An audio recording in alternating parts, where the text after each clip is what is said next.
I like the background. It kind of renders a little bit of the feel of the film. Yeah, So we're let's start trying. with that and recreating, a very colorful period, which was the 70s and kind of, the vibe of who Bob Marley was. Yeah.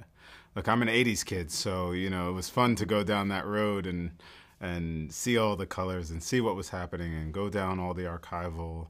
Yeah, it was a deep period of research for us and how we were going to recreate those moments and were there any buildings or architecture that still existed? What could we go to? Obviously, Jamaica was such an amazing place to return to. It was my second time shooting in Yeah. Jamaica, so I was very fortunate to return a lot of the same crew that I had worked with before. But being in the streets of Trenchtown, walking the streets, walking the same path that Bob took, it felt very spiritual. We were on not just for myself, but I'm sure for the cast and the crew to go back into Hope Road, to go into the kitchen where he was shot.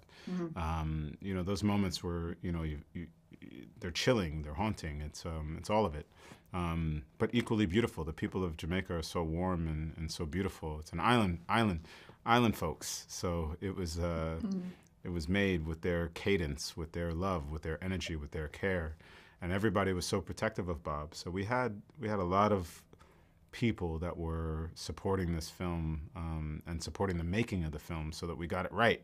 That was the most important thing. It has to be authentic, man. It has to be real, and just constantly reminders, real, authentic. No, that's the real, And it was good. It was good to have so many people that were fans of Bob because they want you to succeed because it's like rooting for their team.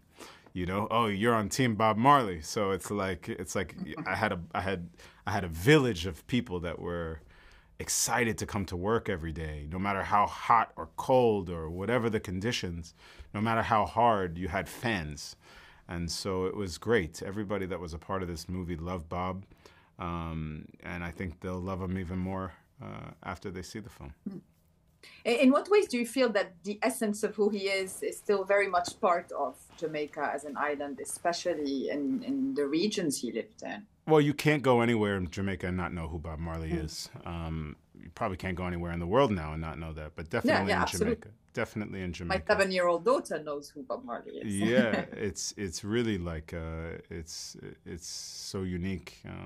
Somebody coming from where he came from to get as big and as known as he is, and yeah, in Jamaica, there's Bob Marley murals all over the place. There's so much tribute to. There's a Bob Marley museum. There's St. Anne's where he lives. You can go up to so many places in Jamaica. They've put his name all over. It's something that attracts people to go to Jamaica. Is Bob Marley, and so yeah, it just shows you the power of his message, his music, and what it means, what he means to the culture is incredible. Yeah, and that was my next question about the music. We all know the music. It's like it's like earworms in our ears because the music is so famous and we love it. But when you're revisiting his life, how much does the narrative of his lyrics change for you? Oh yeah, it has such a deeper meaning now that I understand them. I think we listen and we bob our head to the music and it sounds good. We groove to it. But how often do you really think about what he's singing about? And it was the first time I had to. I had to really try to understand it. And yeah, his personal story, homeless, growing up poor. What an improbable story, but not an impossible one. And just that, it's incredible what he was able to accomplish in his lifetime, however short-lived it was, Sure. and just a really truly special man. We tried to show the man, not just the legend, who was the soccer player who was running this soccer team of musicians. It's pretty cool. At what point were you convinced that Kingsley had the essence to portray him? Because, he may be a great actor, but, there had to be that kind of cohesion. Yeah, for sure. Look, I think his audition tape was illuminating for all of us. We had been searching for over a year. And quite honestly, I just, was coming to the end of a search, and it was quite possible we weren't going to find him. And when his tape came through, he had the it factor, that every director's looking for. You're looking for that thing that says, whoa, there it is. And now you got to imagine he's got short hair. He doesn't look, you have to find Bob, but the essence of Bob was there. And I thought, whoa, this is really interesting. He's really intelligent. There's something behind the mind. He's making really smart choices. So I'm processing this in real time, watching the tape, saying, whoa, this guy, who is he?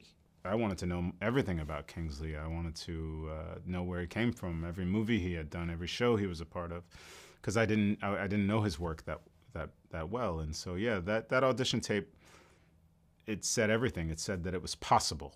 The movie was possible from that moment, and then it was a journey to discover him, what he had to go on, and all of that. But we knew it was possible from that moment. And Lashana? Oh. What an amazing actress. I knew a little bit more of her work.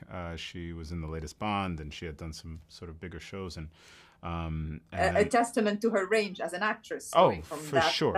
I mean, she won a BAFTA. I mean, she was at a very high level, and she's Jamaican.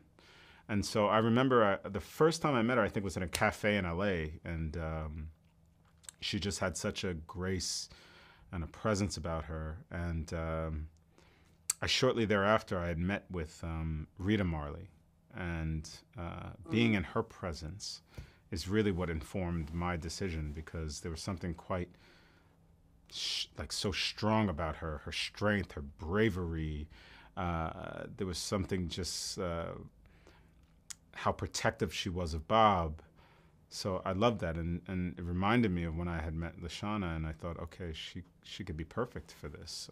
And then let's see if her and Kingsley will be a great partnership, and that they were electric, jumped off the screen. And then they became so protective of each other in the process of making the film. I know for Lashana, being Jamaican, how important it was to her to get it right, the authenticity. And the same thing for Kingsley, how protective he was of Bob and Bob's legacy, and how he was going to portray that role and getting it right. And so I think the bars were so high. Bob had already set the bar as high as you could. And then it was just us trying to continue to elevate, constantly. But we were fortunate that we made the film with amazing craftsmanship. Robert Ellswood, who shot cinematography, unbelievable. You've got Anna Shepard, costume design, Chris Lowe, production design, Chris Bowers, music, the support of the Marley family. We had access in a way that I think was unparalleled and unparamount. So we were very lucky.